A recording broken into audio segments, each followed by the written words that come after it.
into Advanced Staging for Real Estate Agents, taking you beyond your RESE certification Part 1 and Part 2. My name is Victoria Guillot. I'm known as the Stage Coach. I am a 30-year veteran of the real estate industry.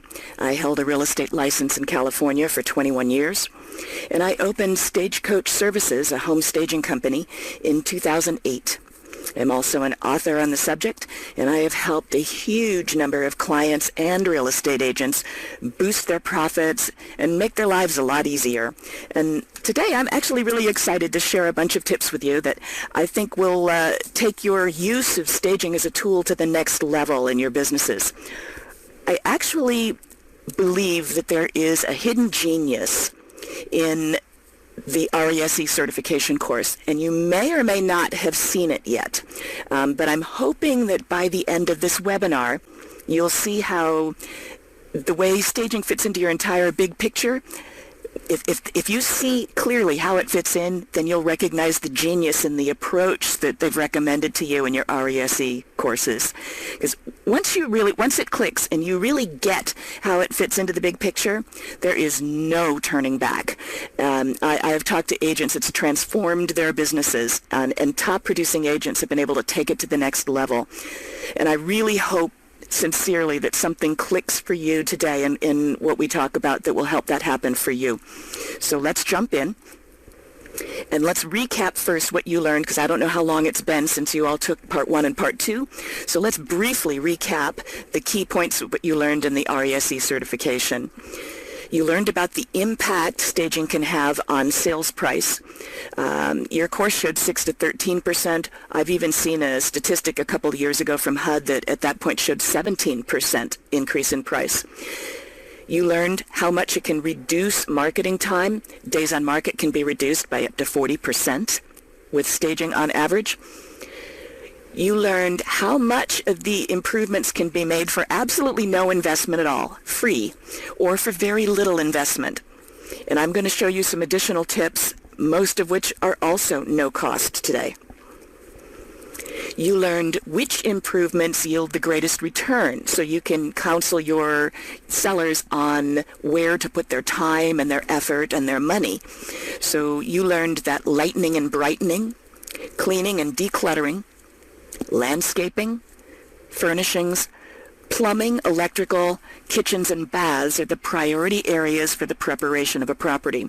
And you're going to learn that for the presentation part we covered today, it's going to be the same priorities. You learned how to use staging to prospect differently and get in front of more clients. And there is part of the genius right there. It starts there. It introduces staging from the very first conversation, and that'll make things easier for you down the road. You learned how to take more listings as a result of bringing up the staging. You've added value to your presentation, and therefore you will close a higher percent of your presentations and turn them into listings. And as a result of staging making your selling process easier, you will sell more of those listings, and you'll improve that selling ratio also. By the end of the webinar here, after we cover the topics I'm going to present to you, I'm going to give you access to some more tools that you can use in your listing presentation, and using those should be able to help you boost your listing conversion even more. So today what I'd like to cover is knowing when to refer to a staging specialist, knowing how to broaden your buyer pool so you appeal to the maximum number of buyers possible.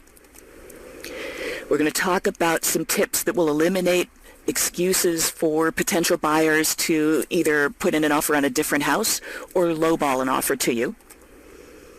We're going to talk about assets and how to really merchandise them using staging. We're going to cover a really huge question, the $64,000 question. You have a seller who doesn't want to do any effort or any money, and yet you know staging is going to improve their profits and their sales process tremendously. So how do you know how much to convince them to do? How much should your seller invest in time and effort? When is it enough? How do they know they didn't do any more than they needed to, but they did enough to get the job done? We're going to talk about knowing your competition and how your listing stacks up against that competition. Knowing your buyer, what they're looking for, what they want to see. We're going to talk about the priority areas from the presentation standpoint. I'm going to share some paint tips. We're going to talk a little bit about the psychology of selling. I want to talk about your online photos.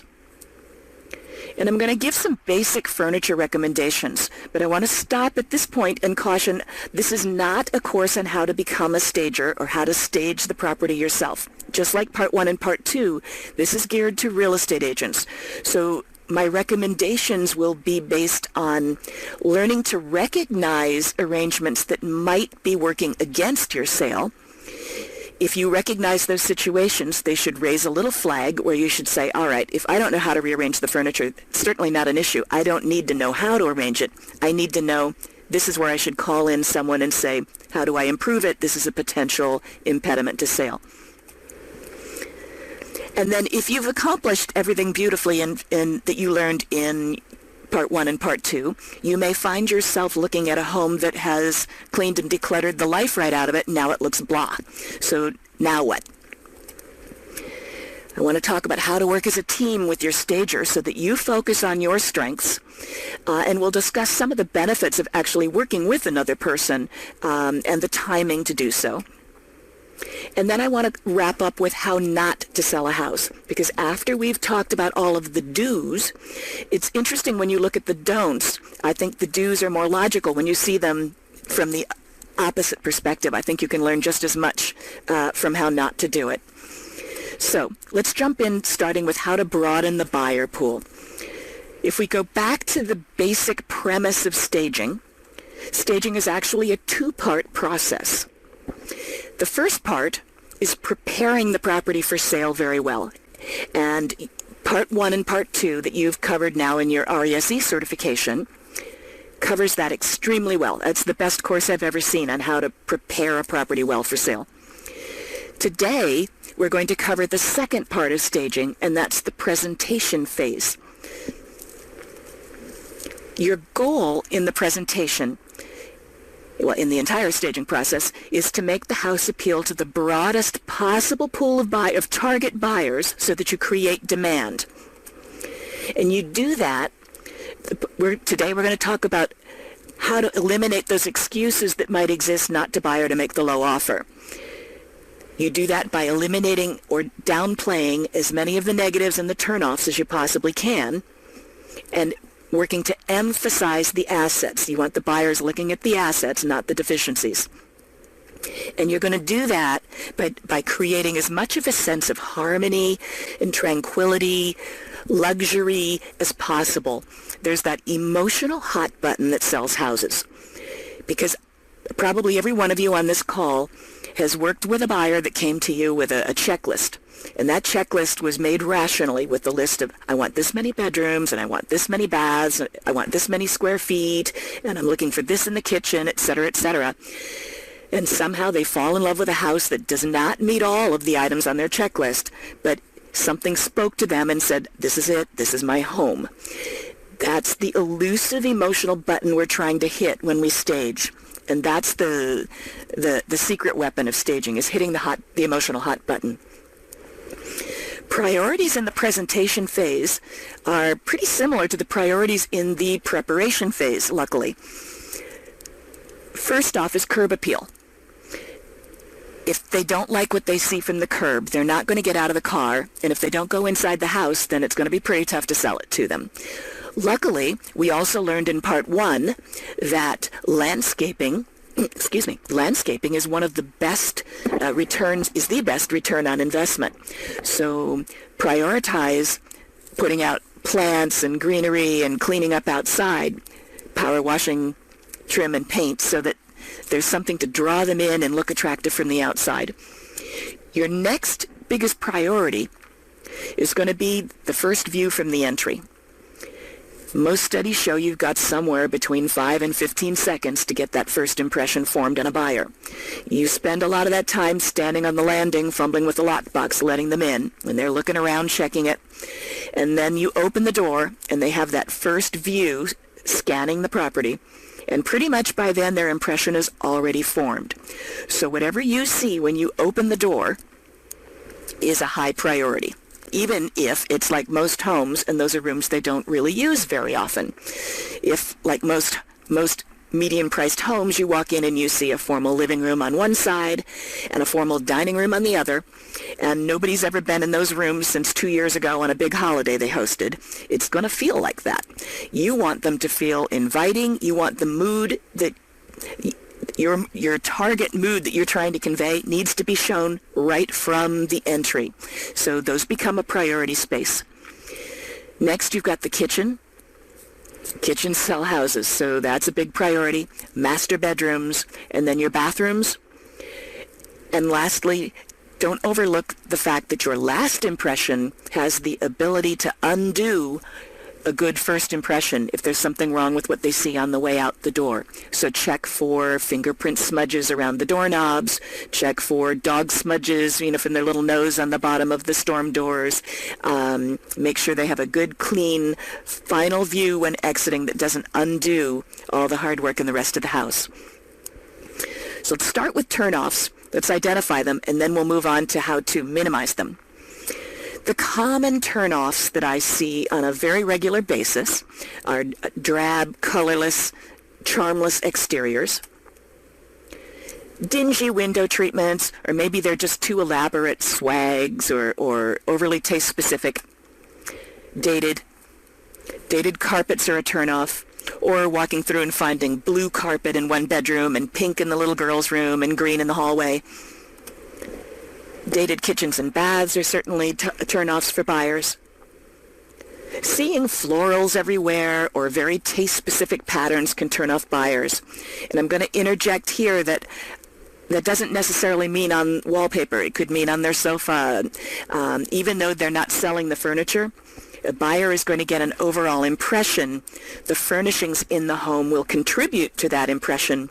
And if the furnishings are dated, the buyer ends up sort of superimposing a dated impression on the whole house, even though there's nothing dated about the wall or the layout. So we're going to talk about some ways to address that. Worn and stained recliners can certainly downgrade the impression of a home. If it feels cramped, if it feels dark, those can be turnoffs. Dated 1980s brass and glass light fixtures in the entry and the dining area are potential turnoffs for buyers. Strong wall colors, very personal taste, can be impediments to sale. Wallpaper can certainly be an impediment to sale, as you see in the examples on the right. Reptiles. If your client has reptiles, we don't need a section on that later. We'll just say right now, relocate them, and I think that's all we need to say, because they can definitely turn off a buyer. So let's start with curb appeal. You learned in part 1, power wash. Clean it all. Sometimes simply painting the front door or the trim in a fresh color can freshen up or update the entire exterior.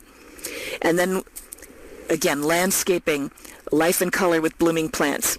I'll show you an example. This is the wing on a little house that looks very low-end and run down and certainly has absolutely no charm to draw you in. And what we did on this little house, we spent $100 and we installed shutters and we painted the trim in a fresh color after power washing and cleaning everything up.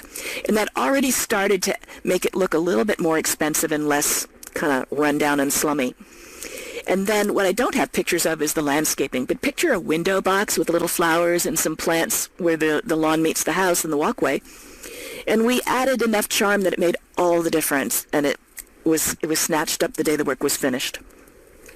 It sat unwanted for 6 months before. So just a small investment in trim can really freshen up and change the mood of a property. Here's an example of attractive trim and some plant life, and you see how much charm and curb appeal it adds to this property. A simple window box can boost the charm and boost the curb appeal enormously, and it's not an expensive proposition or difficult to do. When we get to window treatments, the picture on the left is an example of some dingy window treatments. They're short, they're dated, they had grayed with the years. We washed them, they still look grayed. At no expense at all, we removed the drapes and we realized there's beautiful architectural moldings, lovely views, Fabulous quality of light. We just left them off. It's free. It changed the whole quality of light and feel of the house and boosted the appeal. Sometimes all it takes is raising the blinds all the way up and opening the drapes to the fullest, expose the maximum amount of window pane, because light sells houses, and the more light you let in, the more it gleams off those hardwood floors, the more appeal you have and the higher the price tag goes. Open the drapes to their fullest, hang them as wide as possible on the window so you expose maximum window and don't cut off light. Unless there's a horrible view outside, expose those window panes. Another drapery tip.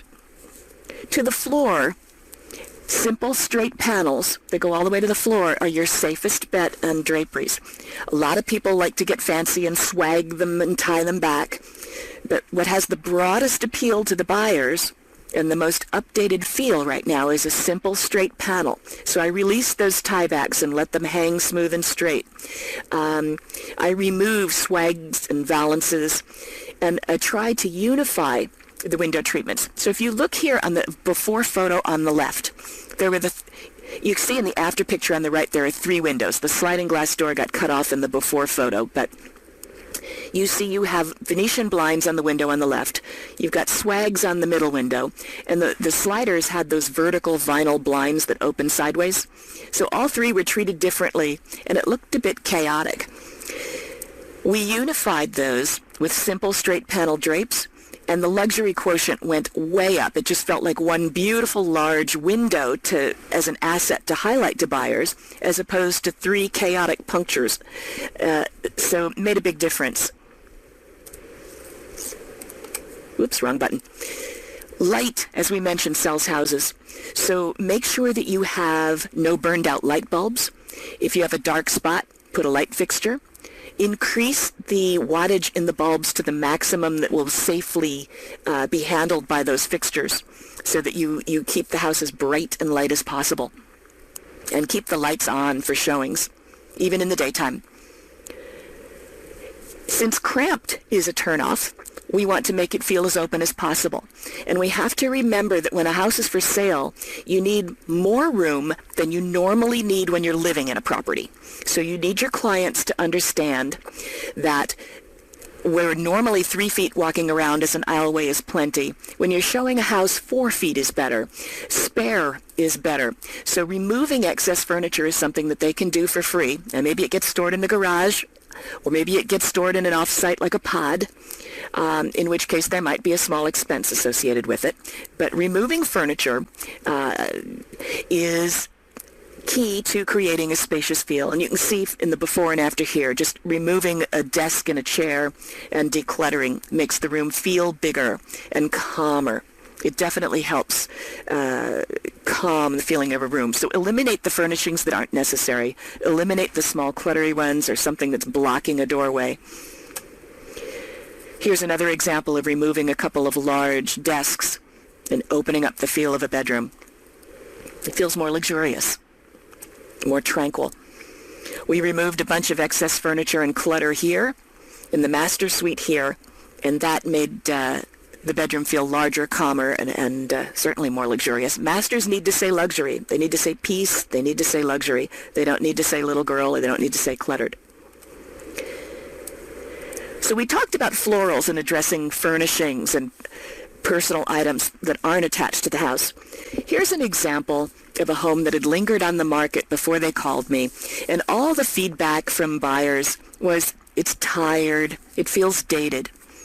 Now, this was the master bedroom suite. It's an expensive home and a luxury development. But the bedspread says grandma. It says dated. So even though the buyers aren't buying the bedspread, they're still getting the dated impression. We simply folded back the bedspread to minimize its impact on the room. We added some color with window treatments and art over the bed, which we actually made from scraps we found around the house. It's amazing what just adding a little bit of color and toning down the dated floral did for the sense of master suite, luxurious suite here. And the property, somebody was interested within a couple of weeks after sitting 5 months with no interest.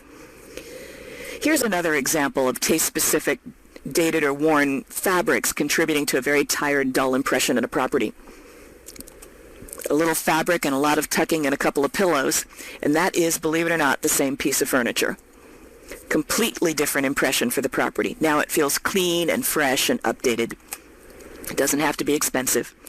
When we talk about kitchens and bathrooms and we look at them, here was an example in another luxury home. Everything was in spotless condition, but it felt dated. We had a 1980s brass and glass light fixture. We had the dated cabinet finish. Everything felt brown. We invested in a can of paint and a light fixture. We took the breakfast set out to the garage and we brought in miscellaneous pieces of furniture that we found around the house, and we created a little banquette sitting area. Believe it or not, it's the same appliances, the same hardware, but changing out the light fixture and the paint. Now, that totally transformed the feel of this kitchen. Property was snapped up immediately. Bathroom, same thing. If you update the light fixture as we did here, update the faucet, it can be very inexpensive. They can do both for about $100, but the whole bathroom feels different. Here we painted the walls. We took them from Builder Basic White to a rich, soft khaki, and that also made the room feel much more expensive and more updated. Replacing the outdated ceiling lights can, especially in the entry hall here, completely change the feel of this home. You may not know it, but you can get skins for appliances. So if you walk into a kitchen that has a black refrigerator and a stainless steel stove and the old white dishwasher, it's going to make the kitchen look like it needs to be gutted and redone. That's what buyers are going to think. However, for less than $100, you can get a stainless steel skin for that black refrigerator. Now it matches the stove. And for around $40, you can get a stainless steel skin for the dishwasher. So now you've unified the appliances, and it no longer looks like you need a complete redo in the kitchen. They either adhere magnetically if the surface is magnetic, or if it's not, they have adhesive versions that you simply peel and stick. They also have a granite or a marble skin for a countertop. It works if you have a perfectly smooth surface like Formica underneath.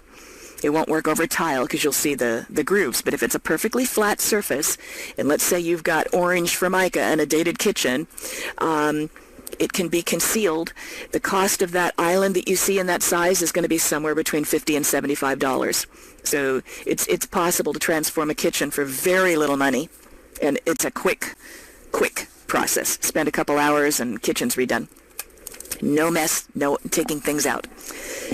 Paint has a huge influence on the impression of a home. And again, as you learned in your Part 1 course, buyers don't want to do any work. 85% of them want to not have to do anything when they move in. So you want your seller to do it for them. When you walk in and you see a strong color like this example in the boys' room, you should consider having them paint it to a neutral color that'll have a broader appeal. We toned down the wall color. We broadened the appeal. I caution against recommending white paint. I know a lot of you will look at that blue wall and say, all right, we want to broaden the appeal, paint it white. But if you just say that, there are things I want to caution you against. What I see happen frequently is that the seller will go out and pick the wrong white. And if it's a cold, sterile impression, they've actually not improved anything at all. They still have a negative. Buyer walks into those homes and something feels off-putting. You just can't put your finger on what it is. Often it's a very cold paint color. Another reason I caution against just recommending white is they will frequently paint the trim and the wall the same white. And if they do that, the trim work tends to disappear into the wall. Your moldings and your trim are money. The more molding they see, the more expensive the property. So you want to highlight those trims, not make them disappear. So you do want to have a subtle contrast in paint color so that it will show off the moldings. Here's an example to show you just a subtle contrast. really shows off those moldings at the bottom. This color is actually a color that I would recommend for you. It's called Revere Pewter. It's a Benjamin Moore color. The stock number on that is HC172. The trim color you see here is called White Dove. You can have them make that color up at any big box store. They'll match that color in any brand paint you want. It's a lovely neutral, rich effect. Not too warm, not too cool. Everything works with it. I've never put a piece of furniture or art or anything next to it that didn't look great with it. It reads very expensive. I think it's going to be a color that'll have a good appeal for at least the next 5 years. Those colors are in right now. Wallpaper is definitely something that should be dealt with, and it's one of those touchy subjects with sellers because they don't want to deal with it. Either they love it themselves or they dread the process of removing it. But they need to understand that the buyer will also dread the process of removing it, and they'll move on next. When you look at listings that have lingered for a year and aren't moving and have taken price reduction after price reduction, you'll find a lot of wallpaper among them. So you need to let the sellers know that either the elbow grease they spend or the cost of paying someone to remove it is very well worth it, because if they spend $1,500 to have someone remove that wallpaper, you can tell them that it is significantly less than the price reduction you're going to recommend to them if the property doesn't move. It's cheaper to remove it than it is to sit and see what happens. Unless it's grass cloth, which is neutral and is regaining a foothold in popularity. Pretty much anything else is very personal in taste, and the odds of the next buyer having the exact same taste are really slim. So now let's move on to assets. We've talked about how to downplay or remove some of the impediments to sale. Let's talk about the assets we want to make sure that our staging highlights so we make sure the buyers don't miss them. Light and space sell homes, so we want to maximize our sense of light and space. We want to show off hardwood floors if we have them. Architectural moldings should be shown off.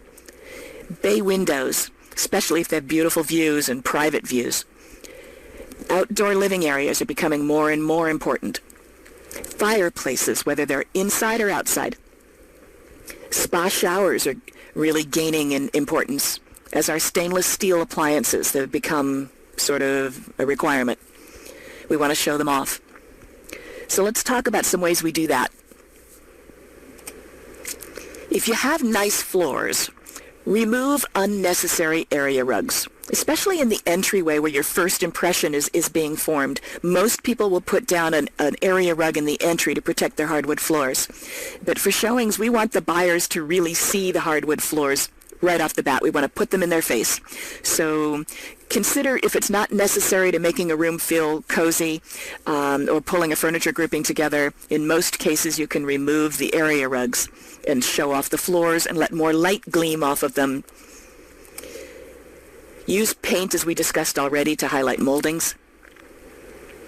And, you know, I didn't mention before, but if I had a nickel for every time I've walked into a house, and I've said to the seller, the white color on these walls and the fact that your moldings aren't showing, I think we need to paint. And they said, I just spent $1,000. My agent told me to paint it white. I'd have a very full piggy bank. So find colors that work in the light in your areas. If you're Revere Pewter in this area in the Mid-Atlantic region, looks gorgeous in the lighting here. Maybe in Florida there's a different color you want to use. The lighting is different in Miami than it is in Philadelphia. But find a nice rich color that's good. Just don't let the seller pick their own color and pick the wrong white. You can use furniture arrangement to highlight assets. Here we rearranged furniture and toned down some of the stark contrasts so that the eye would focus on fireplace and that fabulous huge window with an unusually private view for a condominium complex. Window treatments can be used to draw attention to views and windows. We already talked about exposing the maximum amount of window pane to let in the light. If there's a nice outdoor area, I recommend furnishing it if you can so that the buyer can picture their life outside the home as well as inside. We want to emphasize those assets for them. Focus the furniture around a fireplace. If at all possible, let the fireplace be the focal point, whether you're inside or outside, because we want to make sure the buyer doesn't miss that. How do you know when you've done enough? The key thing is making your seller understand that they need to change their thinking. Most of your sellers are walking into this process with you thinking, I bought this house because I liked it. I know someone else will like it too. I don't need to do anything else. What you need to help them understand is that whether they like it or not, they just entered a competition, and they've become the star of their own reality show. There are other homes for sale, not just theirs, and they tend to forget about the other homes. They're thinking about their own. And so a buyer is walking into their home. They're walking into all those other homes competing for sale. How does your listing stack up against that competition? And so how do you know how much to do? It depends on how you compare to the other homes. As a competition, the house that says Dream Lifestyle is the one that wins. If you're second best, you're going to get a lower offer, or you're not going to get the first offer. So how do you become the best of the ones you're competing against? You need to study those comps. You need to know what your target buyer in that neighborhood is looking for. And you need to say, all right, competition A has these elements. Our listing has them too, plus we have this one. All right, if we're already ahead, we don't really need to do much, do we? But if we are deficient in some area against that competition, then we need to boost our appeal to measure up, and we need to beat their appeal to be the one that gets the offer first and gets the most money. So how much you do is entirely dependent on what you're competing against, and your seller needs to see that and understand that.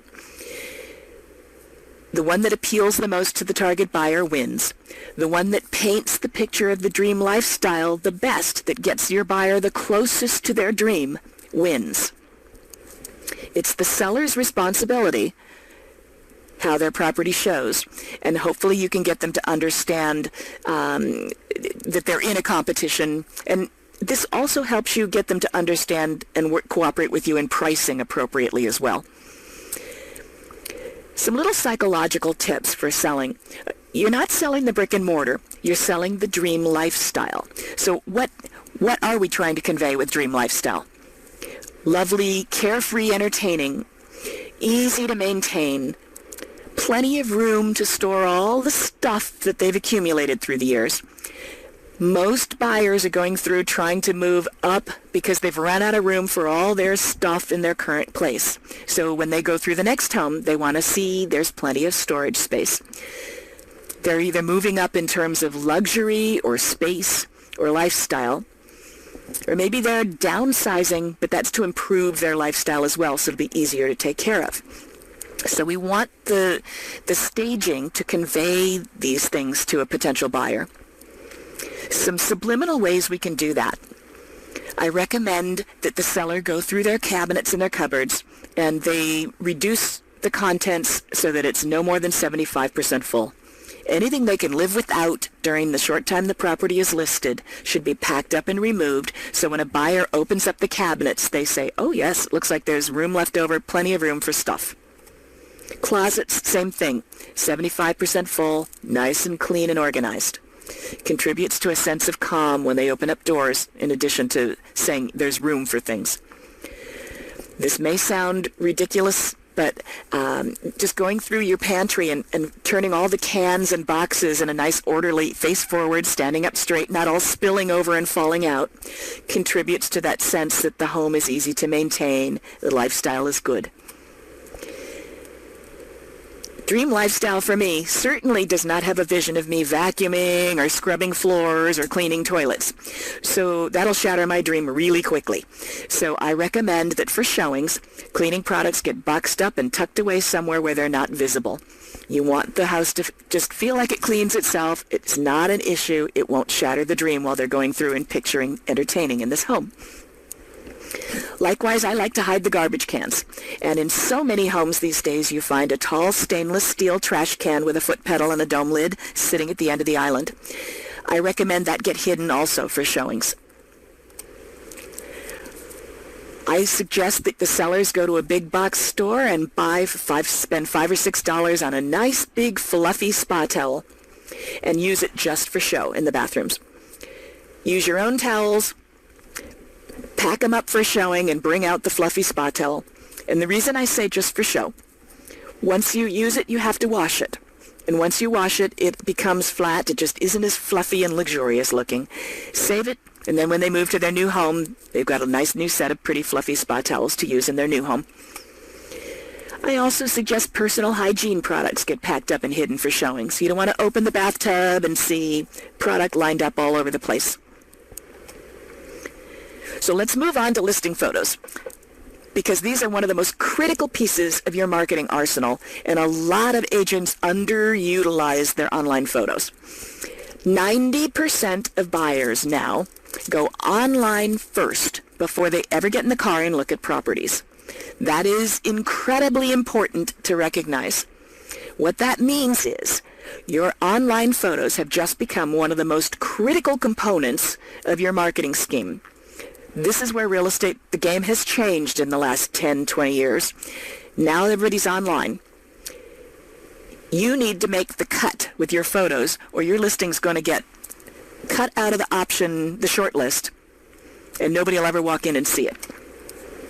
I call this the HGTV effect, because these buyers are watching all these decorating shows on TV, and they're seeing all these beautiful transformations in these lovely homes, and then everything else looks kind of dull by comparison. It's raised the bar, and what's considered good enough 10 years ago good enough isn't good enough today. The bar has definitely been raised, so you need to be aware of that.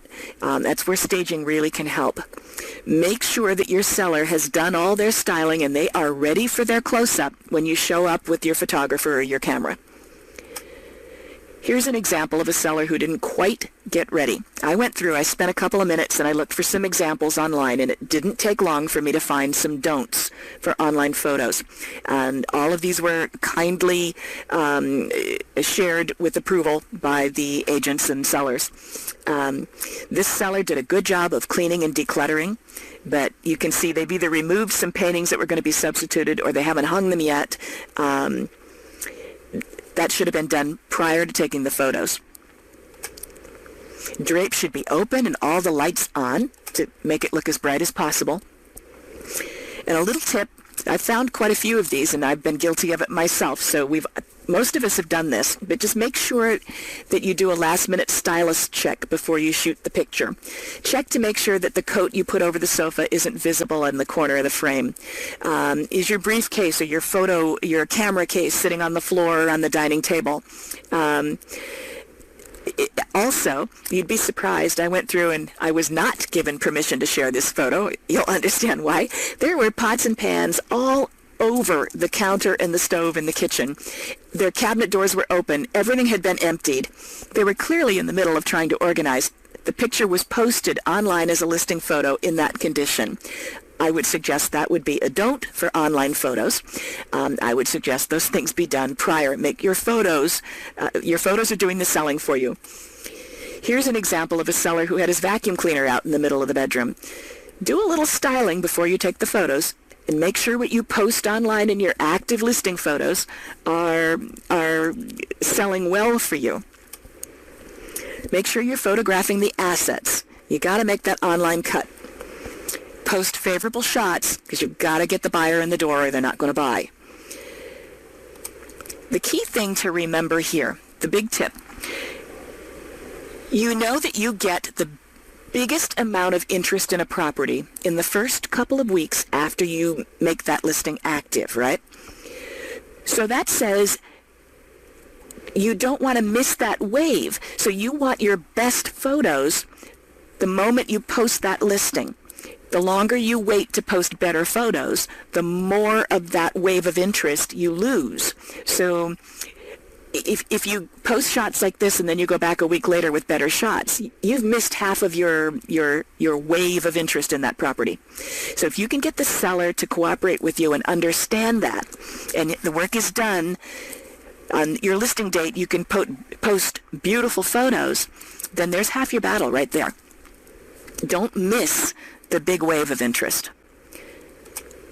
On the other hand, if you have missed that and there are improvements made, by all means, you still want to update the photos.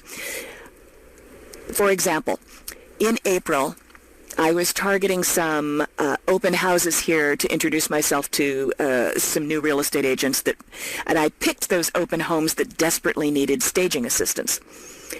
And I walked into one of them that showed terribly in the photos. And I nearly fainted when I walked in the door because this place looked gorgeous. It had been staged. It had been staged very well with a very high budget by someone other than me, obviously, but they did a great job. And the agent had not posted updated photos. So nobody was walking in. Nobody knew how gorgeous this place looked. So if something is improved, don't forget to update the photos and let the buyers know how nice it looks. So now let's talk about some of the basic furniture arrangement tips. And again, these aren't tips on how to arrange furniture. They're tips on how to recognize arrangements that might be standing between you and a quick top dollar sale. So tip number 1, don't block the fireplace. You don't want to see a coffee table a big large piece of furniture, a trunk right across the hearth, or children's toys and a tent blocking the fireplace, or a sofa edge hanging over in front of it. Same holds true for entryways and traffic routes. If you have an opening between a living room and a dining room, you don't want to see a piece of furniture halfway across the opening. How many dressers do you really need while you're showing? I find it awkward when you see 2 dressers side by side on a wall. There's something that'll feel awkward about the room, and your buyer won't necessarily pinpoint what feels awkward. Another thing that can feel awkward is when furniture is lined up all around the perimeter of the room. All the little pieces of furniture are pushed flat against the walls because they think it feels bigger. But in fact, it doesn't. It feels bigger if you pull the furniture into a conversational grouping. It certainly feels more inviting, even if it doesn't feel bigger. It feels like you want to go in and sit there when they're pulled together as a group. When they're pushed against the walls, and if you have a sense that you have to turn your neck to the side and speak a little louder than usual, that isn't saying this is an inviting area to sit. And the buyer won't put their finger on why it's not talking to them. It just won't say home. Recliner is a discussion that often comes up. If there's a really ugly recliner in the home and it's dragging down the image of the house, you might want to suggest that the seller consider being a little less comfortable than normal for a short period of time while the home's on the market, because the extra money they make in the end in profit will buy them a lovely recliner for their new home. But if it's standing in the way, something to be discussed. I don't like to walk into, this happens often in a master bedroom. You walk in the door's over on the side in a corner, and they have a tall dresser just a couple feet in front of that door, and it sort of half blocks you have to walk around it. It sort of half blocks your entry into the room. And the downside that compounds the problem is that usually you have a baseboard molding at the bottom, so the dresser has to protrude from the wall a little bit. And in that gap, you're looking between the wall and the back of the dresser. Often they have wires hanging down because that's where they park the TV. That's something that is not contributing to the best feel when you walk in, and is usually something that improves with rearrangement.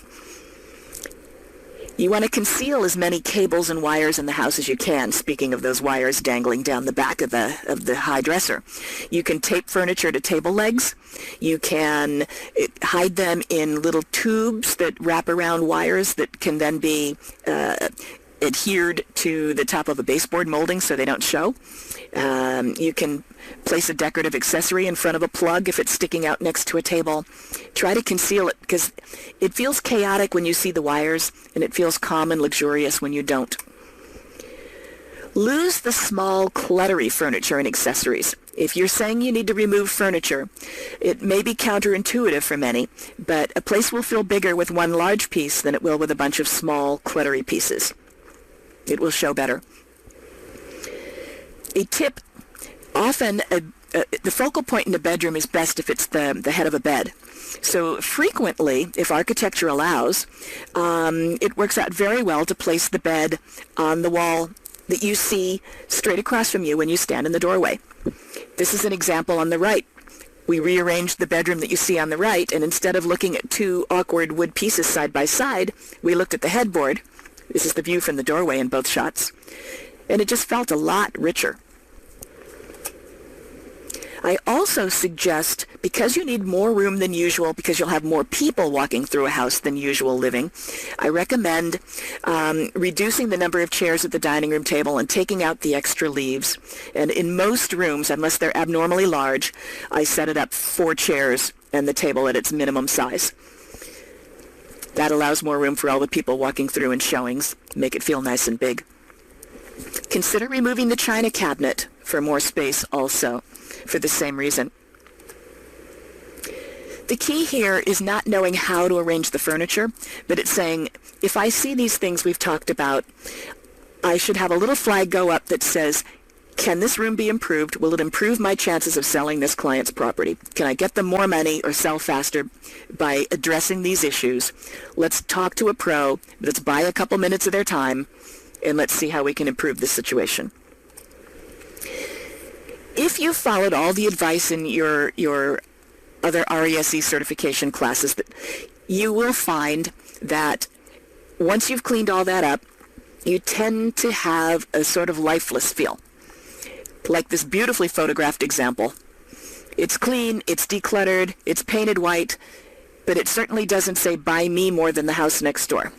So what comes next is adding the little wow factor items. And here, if this is not something that comes naturally to you or to your seller, here is where you want to work as a team with a stager.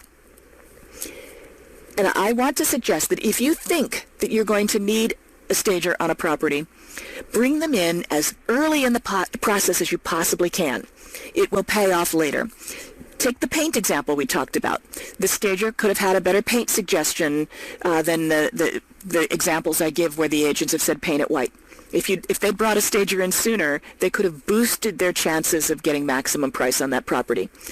They may prefer different furniture be stored. I've got an example of one that I did a month ago with the ugliest blue sofa I ever saw, and then in one room, and in the other room they had a massive sectional, which was more current.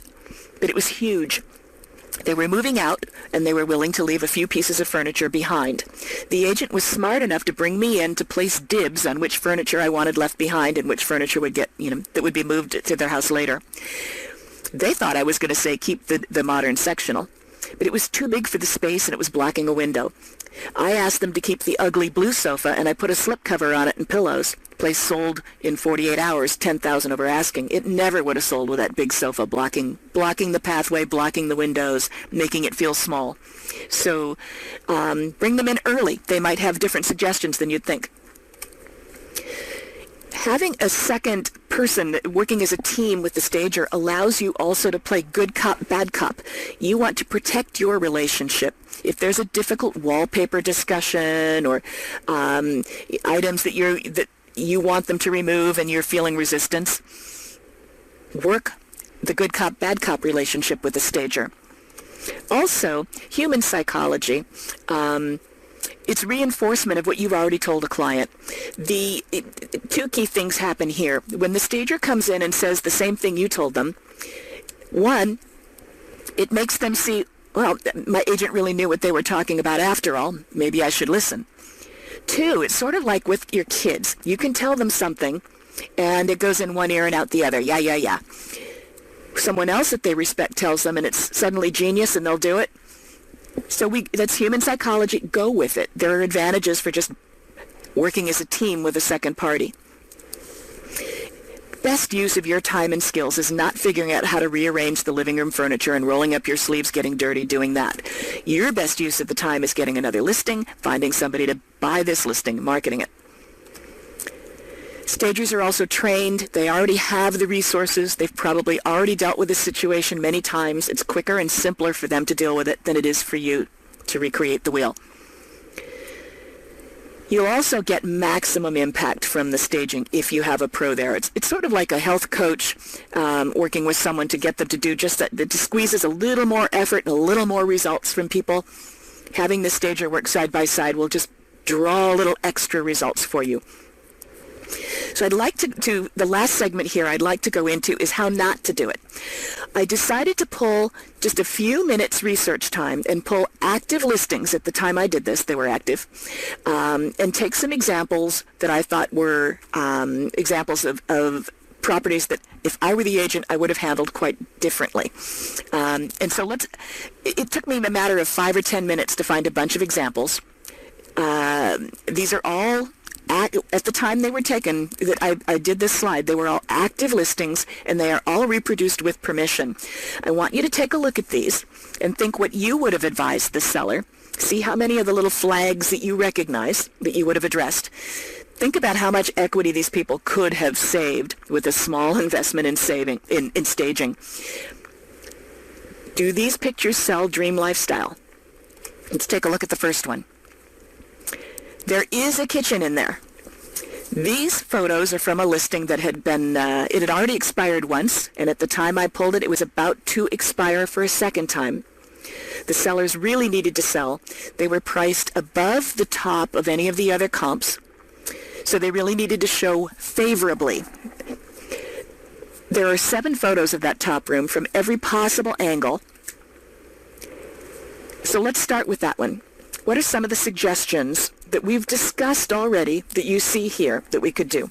One, I see wallpaper border around the top. I don't know if you can see in the size there or not. There's wallpaper border at the top of the wood wainscoting. I would remove that. Often wallpaper borders peel off quickly and simply. I see the photographer's gear bag in the doorway on the floor. I would have removed that. I would remove all of the plants in the window, above the window, and over the doorway in that top picture. Same with the bottom picture while we're on the plants. You could leave one spider plant, but I would most definitely remove the ones around the skylight, because if those dangle down and tickle someone on the head, that is not saying dream lifestyle to me. That's saying creepy, and I would run right out of that house. I would remove the fancy little dated swagged window treatments in the top picture. We want to expose maximum window pane, and right now they've concealed as much as possible, haven't they? Same with, while we're on window treatments, look at the lower picture. We have a taste-specific floral fabric for a curtain, and we've closed off all the window pane. By pulling those drapes wide open to the maximum, not only are we letting in the light, but we're also minimizing the amount of the floral fabric we see. And by the time it's all concealed in the folds of the drapes, you might not even notice it's a floral. So that would be removing the plants and opening those drapes wide would address the bottom picture for free. In the top, let's continue on. I see something else. A couple of things. I see furniture lined up against the walls around the perimeter of the room, not in a conversational grouping. You have the person on the one sofa has to sit sideways and talk loud to see the person in the other sofa and hear them. They need to be pulled back together. I believe that's probably a sectional that was separated, because I see a little tag and it looks like the black muslin interior lining that wasn't supposed to be exposed on the side. I see it on the seat cushion too, so I suspect they've removed the cushions for some reason. I would have a throw over that. I would put those two pieces back together. That covers the things that we've discussed in the slides so far. Those would be my quick recommendations there. Here's a property that was priced nicely. It's a beautiful property. It has all the assets we want. We see a beautiful wall color, lovely hardwood floors, space, open floor plan, fireplace, nice furnishings. It's got everything going for it. And yet it lingered for a while and had to take price reductions. Every one of these were forced to take price reductions. That was part of my search criteria. My thinking is that the furniture arrangement was the culprit here that slowed down their sale. The furniture is arranged like soldiers around the wall. They've concealed as much of the hardwood floor as they could by having sofa, then coffee table, then rug. So here's what I would do. I would pull the furniture in around the area rug. That coffee table would go right on top of it. You could either leave the area rug where it is and move the furniture to the middle, or you could pull the area rug over to the sofa underneath where the coffee table is now. Either way, you would expose more hardwood floor. One of the reasons that the furniture lined up against the wall here is not working is that the fireplace now, if you look at the lower picture, is lost. It's just one of many items lined up along the wall. If we isolate it more, we can draw more attention to it. So when we pull that little leather chair and that little love seat and we pull them away from the wall into the grouping, we've isolated the fireplace. I would also take off all the pictures on that back wall, and I would save just the two strong ones on the right in the lower picture. That you've got one above the other there, and I would put those over the fireplace. Right now, the ones over it sort of disappear into the wall. If we put something stronger there, boom, the eye goes right to the fireplace again. So we've merchandised the fireplace, we've merchandised the hardwood floors, more light will gleam off them, we've maximized the light, and we've created a very cozy seating group that is much more inviting and says you'll want to sit here and talk with your friends. And that was all free. Here's an example of the awkward furniture arrangement in bedrooms. The top picture, taken from the doorway, you have to peer around a very large, heavy piece to see the bed, which is now sort of hidden between lots of wood furniture and tucked behind. There's sort of a, instead of a hidden, cozy feeling, it sort of feels like there's a lot of stuff that's blocking me, that I'm trapped behind. Excuse me. I would remove one or two of those large pieces of furniture. I would suggest that the little area rug at the foot of the trunk is doing nothing to enhance the space, but it might be used effectively as a wall hanging like a headboard behind the bed. And I would probably suggest adding some drapery panels for softness and color in there just to add a little wow factor. I would take a look at the bottom picture, and your first glance you think, wow, this has been staged nicely. But I would suggest, remember our conversation about moving the bed to be the focal point of the room?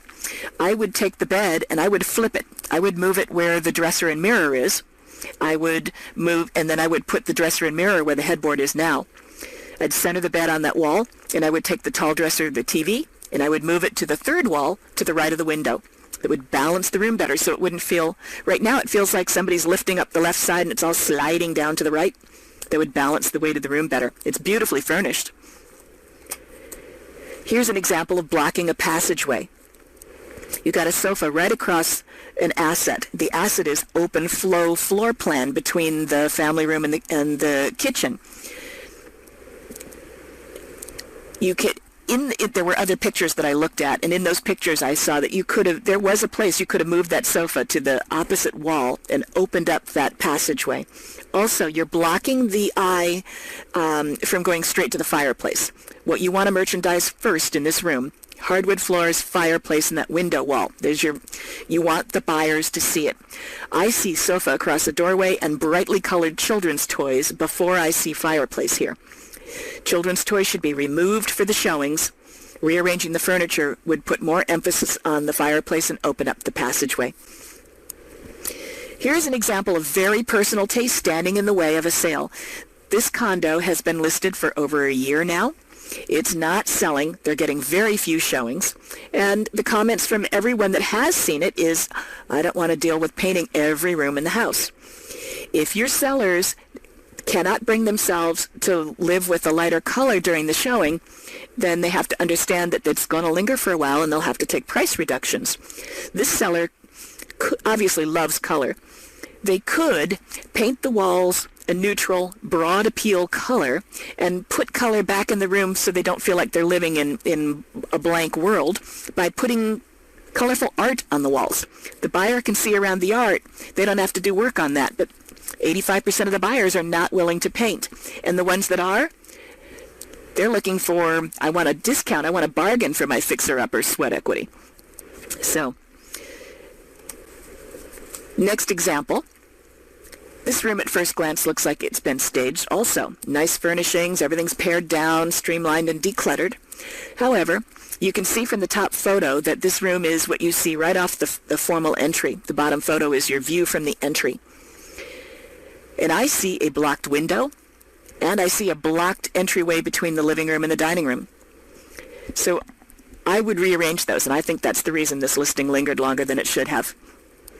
If you just rotate that room 90 degrees, you can solve the problem. Again, you don't have to know how to arrange the furniture, but as an agent, if you walk in and you see this, you should say, blocked entryway, blocked window, how might we rearrange this? And it could be as simple as making a phone call to a stager and buying a few minutes of time to resolve the issue. Your job as an agent is to help your seller protect as much of their equity as possible. It is your seller's job. How the property looks, how it's presented is their responsibility. How it's marketed is yours. Staging is a marketing tool for you to do your job, and it's a tool for the seller to present their property as in its best light possible. I know a lot of agents are sort of intimidated by the staging process because they think it's expensive. And clearly you've learned over part 1, 2, and 3 that staging does not have to be expensive. A lot of what we talked about was absolutely free. And certainly even if they invest money in staging, it is significantly cheaper than any price reduction you might have recommended. My consultations aren't pricey. Most stagers' consultations are certainly well worth the price that you pay. You don't always have to pay for a full consultation either. Many professionals are willing to give advice a few minutes at a time and charge accordingly. It's worth it to get advice if you see flags. The most successful agents out there are the ones that are the most successful at shifting responsibility to the seller. And so I'd like to share with you some tools to do that.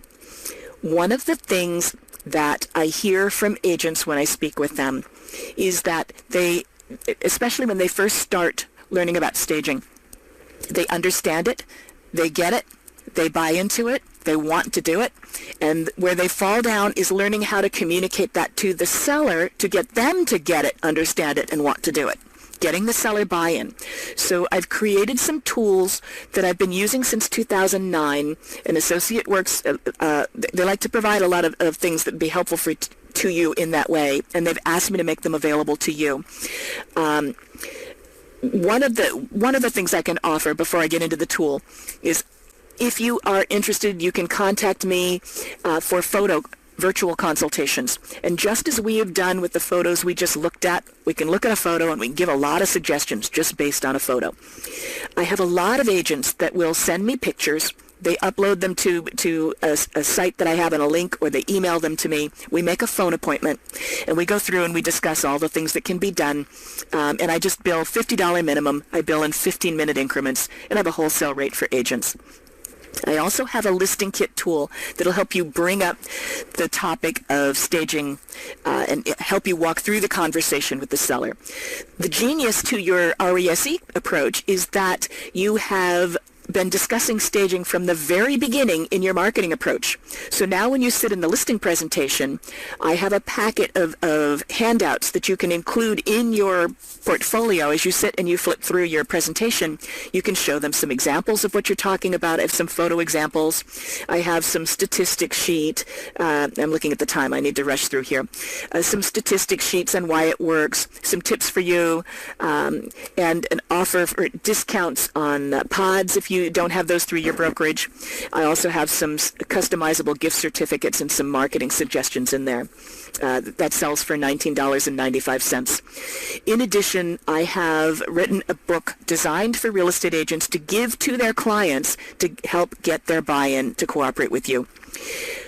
The book covers why they should be selling a staged home, how it fits into their pricing. It shares some statistic sheets. It's a 70-page, full-color, illustrated book containing 258 tips for the seller.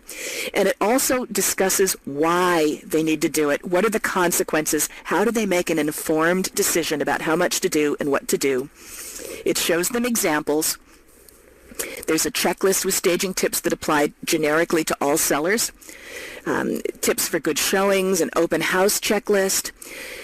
It identifies the turnoffs and shows them how to address them. And I have an expanded study of listings that linger so they can recognize their own turnoffs. And it's less personally offensive to them if they see it in someone else's house and they recognize all by themselves that, yeah, I have a similar impediment to sale and maybe I should listen to the agent and do something about this. it will make you look very professional to hand that to a client. It's a magazine style, very professionally done, and it really is a value add for you. If you're interested in bulk orders, contact me. You can order the book online at my website, stagecoachservices.com. And the agents that buy this and give them to their clients have really noticed that it is so much easier to get buy-in. The sellers do more, they cooperate better, and they get better results. I have a friend who's been an agent for over 20 years, top producer at her firm. And somewhere in August, something clicked with her after she read this book. And she suddenly just got how it fits into her big picture, and she changed things a little. She gives this book to every client, and her properties are selling faster, and they're selling for... She just sold one in 48 hours for $10,000 over asking, and we're not in a market here where that is normal. She's getting outstanding results, and it's just made her life so much easier. And there are so many agents that have taken advantage of that, or taken advantage of the virtual consultations. Some people use that as a way to get listings. They'll work expired listings. They'll spend $50 and have me give them some tips on what they would do to, what they should suggest to the seller to help it sell. And they're securing more listings that way. In addition, I offer coaching services, private or group.